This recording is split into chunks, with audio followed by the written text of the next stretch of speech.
Oh, this is Mr. Hornsberry 3. This is the Mr. Hornsberry 3 show, and today I am doing my review of WrestleMania 28, 10-year anniversary of the show. This thing was built up with one match only, and that is once in a lifetime that became twice in a lifetime. Hold on.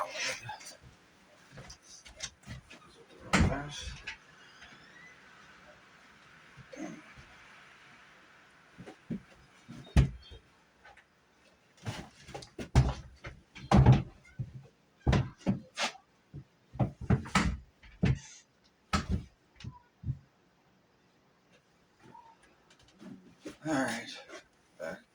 So this was once in a lifetime / twice in a lifetime, which The Rock and John Cena fight for the first time ever, but you also had Sheamus versus Daniel Bryan for the World Heavyweight title, Cody versus Big Show for the Intercontinental, CM Punk versus Jericho for the WWE Championship on this show. So let's get into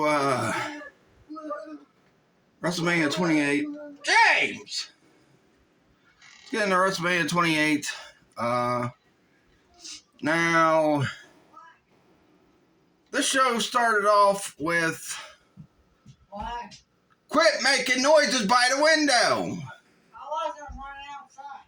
Yeah, and you're running by mine and mommy's window when I got it open and you're making noises.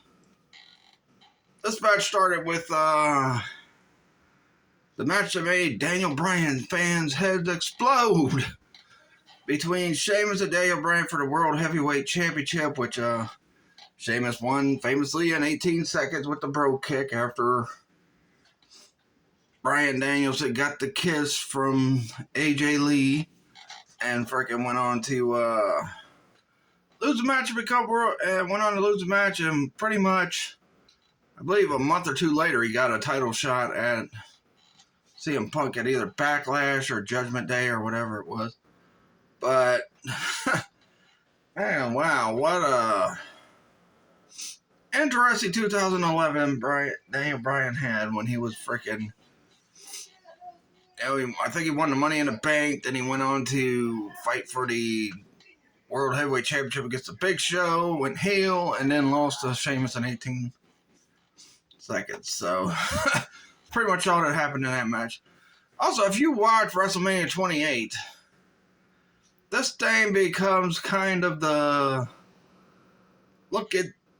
this is kind of what, you had to look forward to for the next several years in WWE, period.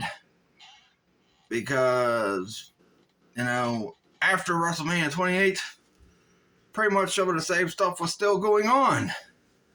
That's going on today, and this was, 10 years ago? So, yeah. Anyway. So, next up was, this was a look into the future, how WWE was, that's what I meant to say. This is a look into the future of how WWE was going to be for the next several years with the freaking WrestleMania 28. So, next up, we have Cody Rhodes defending the Intercontinental title against the Big Show, who Cody was talking about, leading up to this build was, he's like, well, Big Show's always getting himself embarrassed at WrestleMania, blah, blah, blah, blah, blah, blah, blah, blah, blah, blah, blah, blah. And he's showing all these highlights of all the times that frickin' Big Show had failed at WrestleMania, including the, I'm trying to keep it focused just on The Rock, see nothing. Including I think it was only a year prior to that, including that sumo match where he took on that freaking sumo guy in a sumo ring, and it was just so dumb, and Lord. But anyway, Big Show wins this match with the knockout punch, which Cody Rhodes, not too long after that, became Stardust. Not too long after he lost to Big Show, he became Stardust. So, there's that to deal with. So, yeah, not too long after that loss, he was Stardust and Star Sinister and all the other acronyms you want to give him. So, next up was some mixed tag team match. Or not mixed. It was a Divas tag team match involving Kelly Kelly and involved with someone else, some other lady wrestler, and then other lady wrestlers might have just really didn't care about the match. Because this was a time where you didn't care about Divas matches. So anyway, so we got that match. And I guess it was just a filler match for the next match. Because the next match was the end of an era match between The Game, just recently retired, versus The Undertaker. And the Streak for Undertaker, Shawn Michaels, special guest referee, etc., etc., etc. Now, I'll say this match was one of the best matches on the show. I mean, all the other matches were alright, but, you know, this was probably the best match on the show. Probably was the best match on the show. I don't know. A lot of people might not have liked it, but I didn't think it was that bad. Now, there was so much wonky stuff going on in this match, though. You know, Shawn Michaels, Undertaker putting Shawn Michaels in the Hell's Gate. Shawn Michaels super kicking Undertaker. Then Undertaker, I think there was a point where he super kicked Triple H in the match, too. But, it was a jumbled match, but it was still entertaining enough. And I think it was and then at the end, after the match is over, the big moment where they're all three hugging. And it's like, it's supposed to be the end of the era. They even brought Jim Ross back for the match. And, we seen Triple H go on to wrestle. Actually, Triple H and Undertaker both go on to wrestle at multiple WrestleManias after this, because they're like, oh, this could be the last time we see these two at WrestleMania together, or this could be the last time we see these two wrestling ever, blah, blah, blah.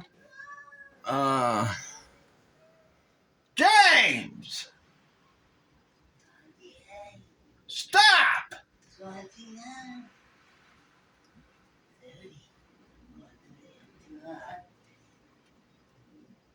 I'm trying to do a video and you're making these noises and you're interrupting. Now stop. So, sorry about that. But, so, yeah, they're like, oh, this might be the last time we see these two ever wrestle again. No, it wasn't. They both still wrestled multiple years later, and they're talking about, both these guys are soon to be Hall of Famers. Well, I don't think Triple H is winning the Hall of Fame individually yet, but he has went in with DX. But Undertaker is just now going to the Hall of Fame this year. So it's been, 2-3 years since he retired? I think 2 years since he's retired. Now he's going to be in the Hall of Fame. And speaking of the Hall of Fame, they showed the recap of the Hall of Fame class of 2012. I completely forgot about this class. I mean, I think the key name in it was Edge and probably Ron Simmons. Everybody else is just like, yeah, okay. I mean, you also had the Horsemen go in, but, people at that time didn't know who the Horseman was.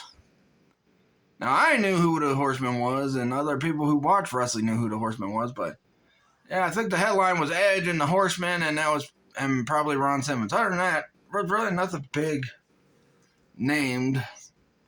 I don't know. I'm looking at Tully Blanchard 10 years ago. Compared to now, he looks the same as he did 10 years ago. So, yeah. So, they did the little Hall of Fame thing where they're like, oh, here's the class of 2020 or 2012, and, yada, yada, yada.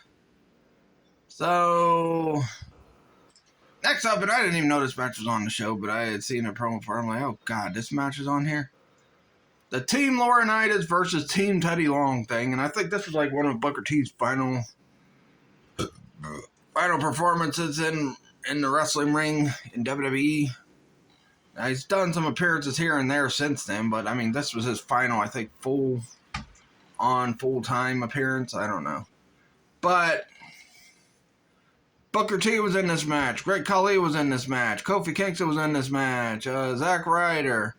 Tina Morella for Team Theodore Long, and I'm like, wow, you had a bunch of jabronis, except for Booker T, as your biggest star on Team Taylor Long. Well, on the other side, you had The Miz, who was kind of a big star, I guess, at that time, because he had just came off a year of being WWE champion. I don't know. You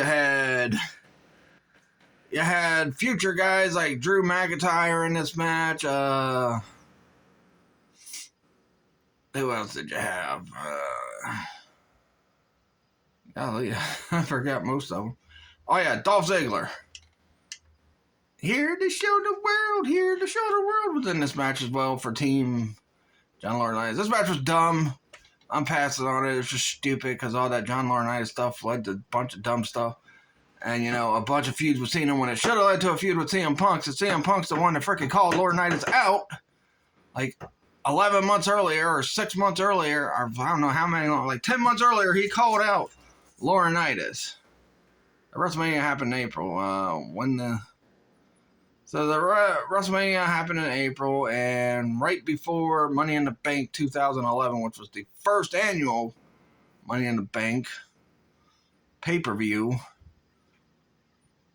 CM Punk on that Raw called out John Laurinaitis, and nothing came of it. Instead, they put him in a feud with John Cena. Yeah, Cena. Oh yeah, Cena. Anyway, so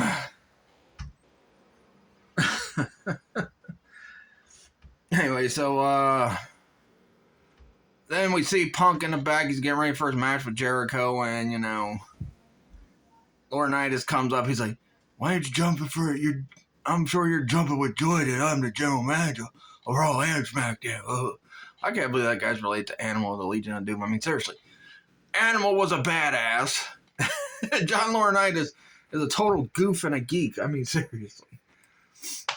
You know, some people might say that about me and my brother sometimes. Like, you know, I don't know. But, I mean, John Laurinaitis is a big goof. People power!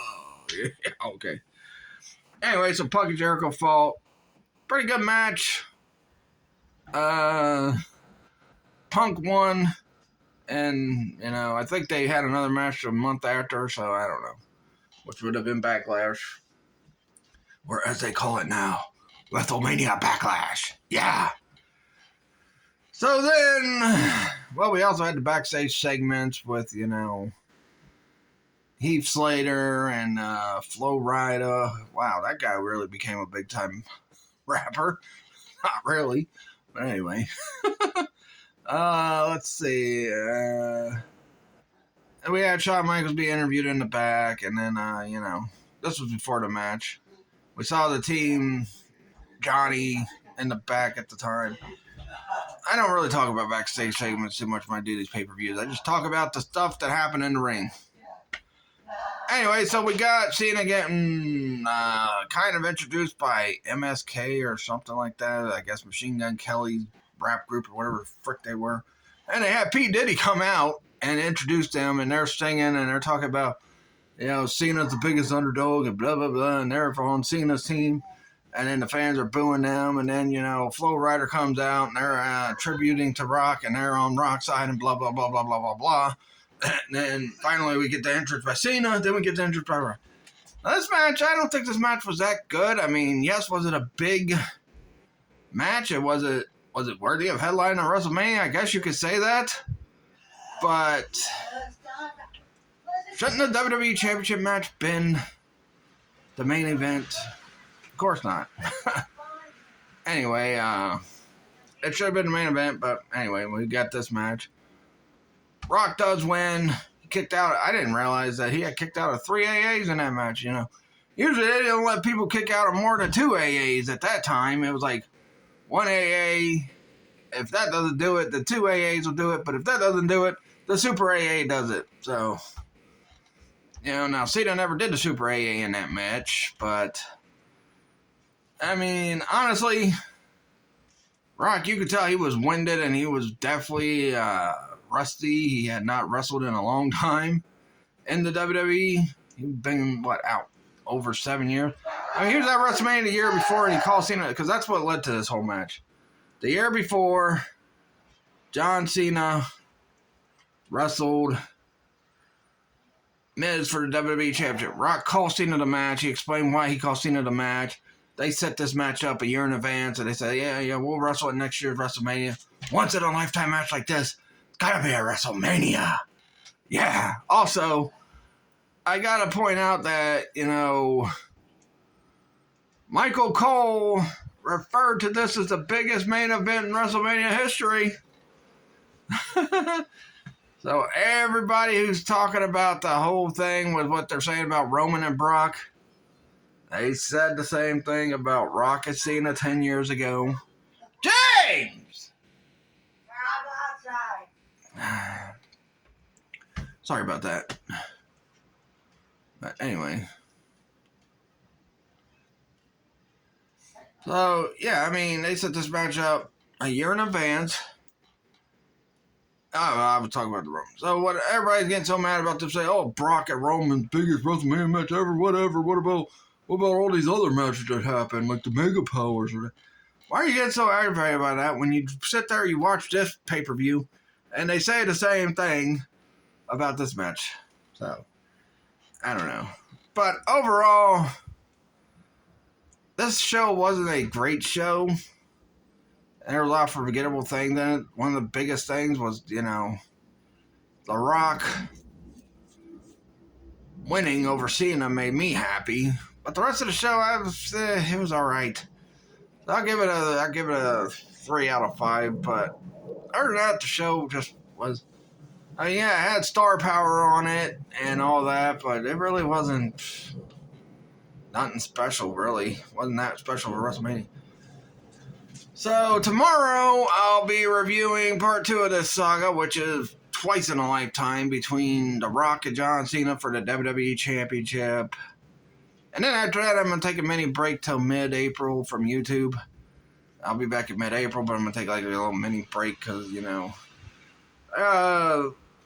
got to start talking to people about doing these videos with me and, getting into videos and doing, videos with me so we can or have them do a video where they're talking about a certain thing that I either don't talk about or whatnot, and just try to get some things going. I am gonna take a mini break and I've done a good number of videos, so when I come back, I'll be talking about DC heroes and all that stuff, and then in May I'll be doing some stuff talking about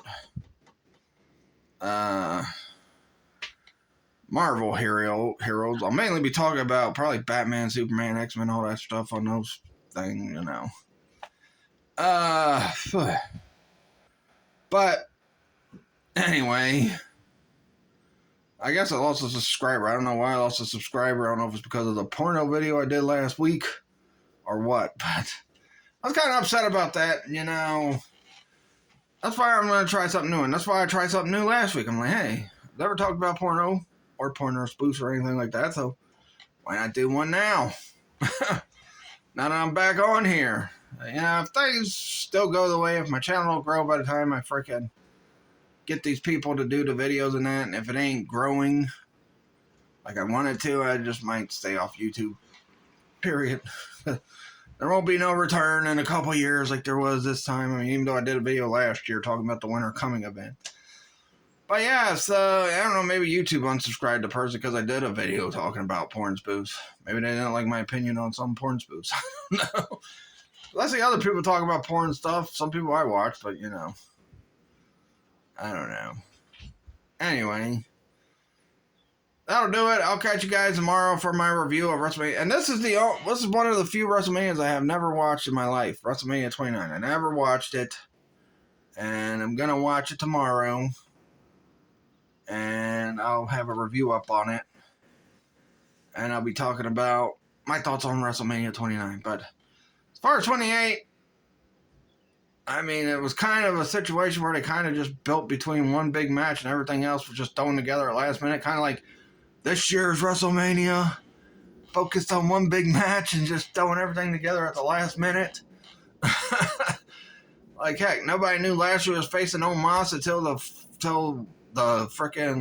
Raw the other night. Well, people speculated, but nobody knew it was actually happening. We're not sure if the Stone Cold and Kevin Owens thing is going to be a talk show or an actual match. But anyway, that's my thought on WrestleMania 28. Once in a lifetime is what the tagline was. Let me know your guys' thought on that pay-per-view. Please like this video, subscribe for more. Follow me on Twitter at Mr. Hornsby83. Follow me on Facebook fan page at Mr. Hornsby83. Show also follow my Trigen Toys page because I've been trying to, since 2018, I've been trying to build up my own retro toy business. So follow my retro toy page on Facebook as well. It is Trigen Toys. And I believe I got a messenger set up on it. I'm not sure. I'll have to figure out what's going on with that. But yeah. You can watch, I've done videos on that, just mainly focusing on the Trigen toy stuff and all that stuff. And, you know, my Facebook fan page is for doing stuff like what I do here on YouTube, pretty much. But that'll do it. Catch you guys later. Like this video, subscribe for more, and peace out.